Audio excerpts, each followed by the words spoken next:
శ్రీ మహావిష్ణువు చేసిన అసుర సంహారం గురించి చర్చ జరుగుతున్న సమయంలో శ్రీ మహావిష్ణువు చేతిలోని సుదర్శనుడు అహంకారంతో తన వల్లే శ్రీ మహావిష్ణువు అసుర సంహారం చేయగలిగాడని, తను లేకపోతే శ్రీహరి ఏమీ చేయలేడు కాబట్టి ఆ కీర్తి ప్రతిష్టలన్నీ తనకే దక్కాలని శ్రీహరితో అన్నాడు.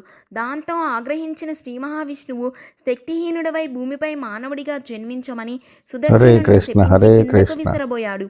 దాంతో సుదర్శనుడు తన తప్పు తెలుసుకుని తనని క్షమించమని శ్రీహరిని ప్రాధేయపడడంతో శ్రీ మహావిష్ణువు శాంతించి సుదర్శనుడు భూమిపై కార్తవీర్యార్జునుడిగా చేతులు లేకుండా జన్మిస్తాడని, దత్తాత్రేయుడి అనుగ్రహంతో 1000 చేతుల్ని పొంది సుదర్శనుడు కోరుకున్నట్టే ఎన్నో కీర్తి ప్రతిష్టలు సంపాదిస్తాడని, ఆ కీర్తి ప్రతిష్టలతో వచ్చిన గర్వంతో చెడు మార్గంలో వెళ్తున్న కార్తవీర్యార్జున్ని తను పరశురామావతారం ఎత్తి సంహరించాక సుదర్శనుడు తిరిగి వైకుంఠం చేరుకుంటాడని సుదర్శనుడికి శాప విమోచనాన్ని అనుగ్రహించాడు.